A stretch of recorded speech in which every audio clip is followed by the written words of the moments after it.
আসলাম guys three গ্যাংস্টারের part 11 নিয়ে। Guys আজকের পার্টটা তো ধামাকা হতেই চলেছে, পরবর্তী পার্টগুলো আরও বেশি ধামাকা হবে, আরও সাইকো থেকে শুরু করে সব কিছু পাবা। সো আর দেরি না করে লেট স্টার্ট। আর একটা কথা, অবশ্যই লাইক কমেন্টস অ্যান্ড সাবস্ক্রাইব করে দিবা, বিকজ এটা আমার নিউ চ্যানেল। যদি পর্যাপ্ত লাইক কমেন্টস না আসে তাহলে কিন্তু গল্প বানাতে পারবো না guys. So let start again. যে হোক কাইয়ের সাথে দুষ্টুমি করার পর জিমি দেখি তে আর জিনকে কি বলছে। এই শোন, আমার সাথে চল। এই কোথায় যাবি তুই এখন রে? আরে পাগল, রাত্রে আমরা কি কিরিবিরি বুদ্ধি করেছিলাম, সব কি ভুলে গেলি নাকি? ও আচ্ছা আচ্ছা, চল চল চল। তারপর তারা যেখানে সিসি ক্যামেরা নেই, মানে বাথরুমে ঢুকে তিনজন কি বলছে, আমি কালকে অনেক চিন্তা করে ভেবেছি এইখান থেকে আমরা কখনোই পালাতে পারবো না, তাই আমাদের অন্য কোনো জায়গায় গিয়ে তারপর পালাতে হবে। কিন্তু সেটা কি করে সম্ভব? তাহলে শোন কানে কানে। তারপর তারা কানে কানে একটা বুদ্ধি আঁটলো এবং নিচে গেল। শোন, আগে আমাদের জিহব আর কাইকে পটাতে হবে, না হলে কাজটা সাকসেসফুল হবে না। সো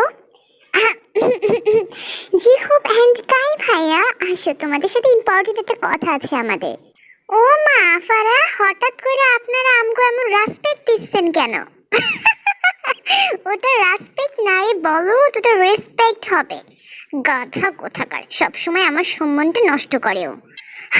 কাই ভাইয়া বলো তো, এখানে আমরা 3 দিন যাবত আছি, কোথাও যাওয়া নেই, কিছু করা নেই, এত বড় একটা বাড়িতে বসে থাকতে তো আমি বোরিং হয়ে গেছি।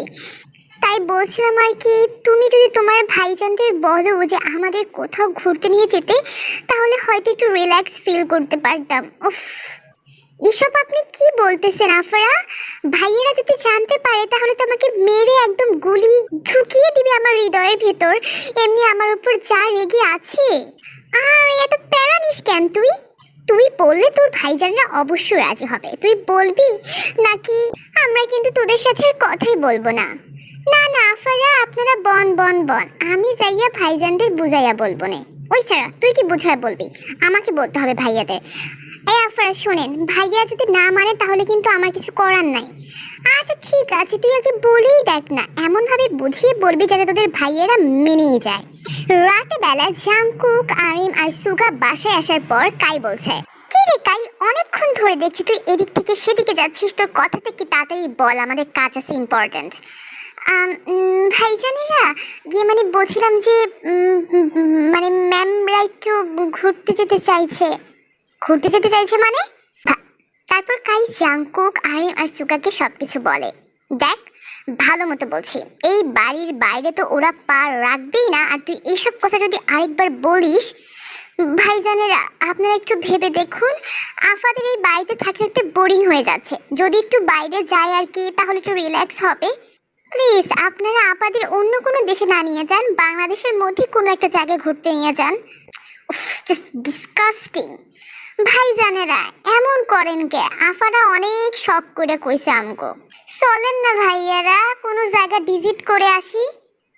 আরে বলো তো, ওটা ভিজিট না, ওটা ভিজিট হবে।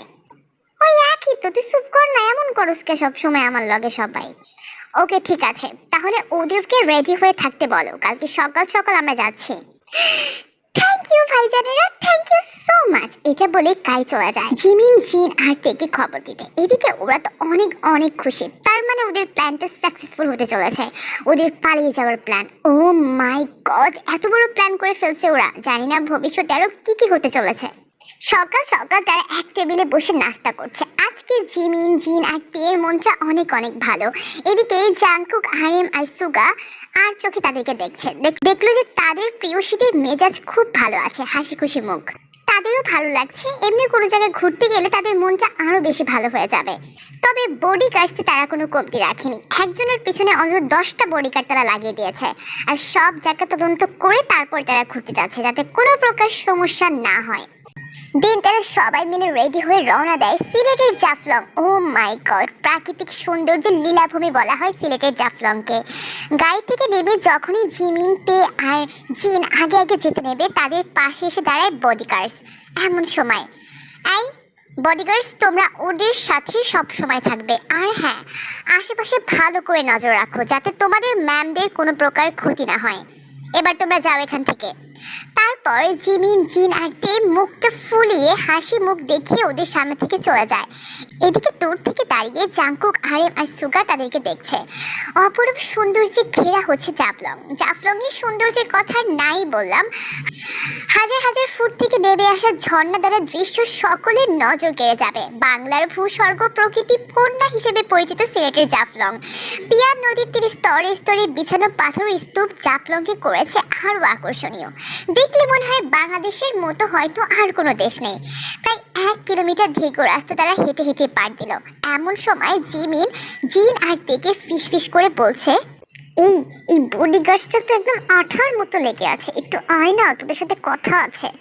তারপর তারা একটু ভেবে চিন্তে বুদ্ধি করে বডিগার্ড থেকে একটু দূরে চলে আসে। এমন সময় জিমিন, এই তি আর জিন শোন না, এখান থেকে পালানো যাবে না, কড়া পাহাড় আছে দেখিস না, যদি পালাতে হয় তবে আমাদের রিসোর্ট থেকেই পালাতে হবে। হ্যাঁ সেটাই ঠিক বলেছিস, এখান থেকে পালাতে গেলে আমরা ধরা পড়ে গেলে আমরা শেষ। এসব বাদ দিয়ে চল আমরা জাফলংয়ের সৌন্দর্যটা উপভোগ করি। আমার তো খুব ভালো লাগছে, মনে যাচ্ছে এখানে আমি সারা জীবন থেকে যাই।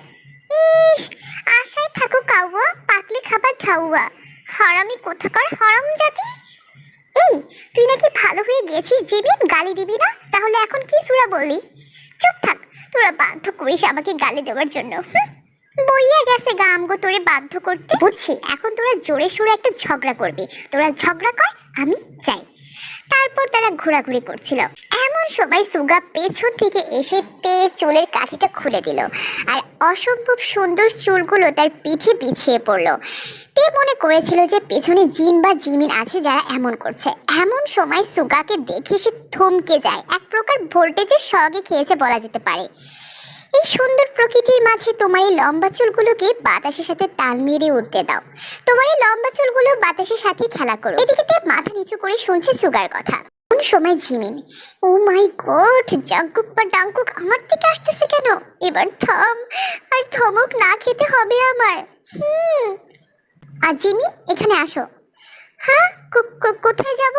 এসো আমার সাথে, যেতে বলেছি না? এটা বলে জাংকুক জিমিনের হাত ধরে যেতে লাগলো। এদিকে জিমিন জিনের দিকে তাকিয়ে বলে, আজ আমি শেষ রে জিন, ভালো থাকিস, দোয়া করিস, বেঁচে থাকলে দেখা হবে। এমন সময় আরিম এসে জিনের কাছে, আসো আমার সাথে ঘুরে আসি। হ্যাঁ, ঘুরে আসি মানে? কোথায় ফেসে গেলাম রে? ঘুরতে যাব মানে? আমরা তো ঘুরছি। বেশি কথা বলো তুমি, আসো আমার সাথে। এখন চলো আমরা তেগির কাছে চলে যাই, চলো ওই দিকটা গিয়ে ঘুরে আসি।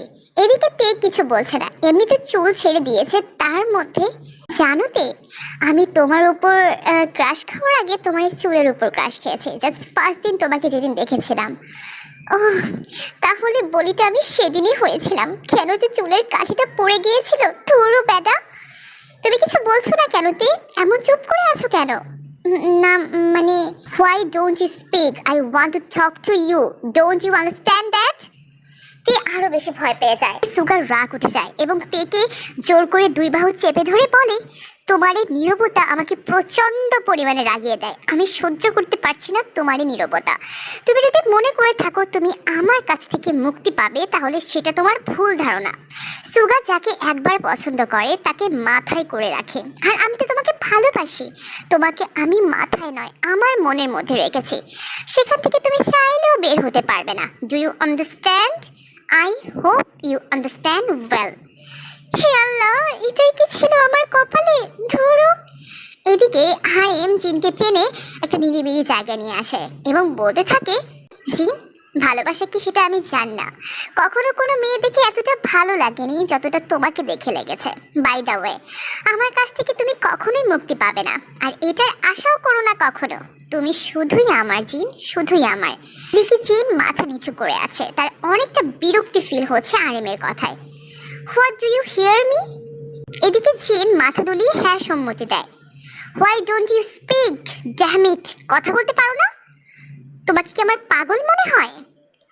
এদিকে জিন মাথা দুলিয়ে না বলে, লিসেন, আমি কেমন ছেলে সেটা তুমি হয়তো এই কয়দিনই বুঝতে পেরেছ। আমি যে জিনিসটা একবার পাই সেই জিনিসটা আমি ছিনিয়ে নিতে জানি। Remember it.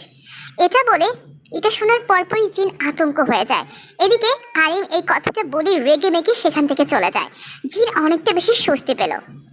শেষ পর্যন্ত আমাকে জিনিস মনে করলেন, কিন্তু আমি তো কোনো জিনিস নই বা পণ্য সামগ্রী নই। চোখ চোখ দিয়ে দুবোটা পানি গড়িয়ে গেল জিনের, কেউ দেখার আগে মুছে ফেললো। এদিকে জাংকুক হাত ধরে জিমিনকে নিয়ে হাঁটছে, হেঁটেই চলেছে তো হেঁটেই চলেছে। এদিকে জিমিনের হাত ছাড়াতে বিরক্তি লাগছে, কিন্তু হাতটা ছাড়াবে বা কি করে? জিমিন, তোমার সবচেয়ে কোন জিনিসটা বেশি ভালো লাগে? জানি না আমি। এমন তো নয় যে ভালো লাগে না, কোনো একটা জিনিস তো আছে তোমার কাছে অনেক বেশি ভালো লাগে। সে জিনিসটা কি জিমিন? আমি জানি না। হোয়াট জানি না? একটা কথা বারবার কেন বলো তুমি? সেটাও জানি না। দেখো জিমিন, এখন কিন্তু আমার ভীষণ রাগ হচ্ছে। তোমাকে একটা কথা জিজ্ঞাসা করলে তুমি সেটার উত্তর তো দাওই না, চুপচাপ থাকো। আমার মেজাজটা গরম করো না জিমিন। এদিকে জিমিন আমারও চুপচাপ থাকে। কে জাংকুক নিজের রাগকে কন্ট্রোল করছে। আচ্ছা ঠিক আছে, ভালোবাসা কি জানো? জিমিন মাথা দুলিয়ে না বলে। সত্যি জানো না? না, জানি না। জানতে চাও? না, জানতে চাই না। Because I hate love. What? কিছু না। বাট হোয়াই জিমিন, তুমি কেন ভালোবাসাকে ঘৃণা করো? আমি জানি না, আমি কিছু জানি না। I am asking something Jimin, আমার রাগ উঠিও না তুমি। এই প্রশ্নের উত্তর আমার কাছে নেই কেন বুঝতে পারছেন না? আমার হাতটা ছাড়ুন। কোথায় যেতে চাও তুমি? আমার প্রশ্নের উত্তর না দিয়ে তুমি কোথাও যেতে পারবে না। তারপর জিমিন জোর করে জাংকুকের হাত ছাড়াতে লাগলো। অনেক প্রশ্নের উত্তর পাওয়া যায় না মিস্টার জাংকুক, প্রশ্ন প্রশ্নই থেকে যায়। কিন্তু আমি এই প্রশ্নের উত্তর ঠিকই খুঁজে বের করতে পারবো।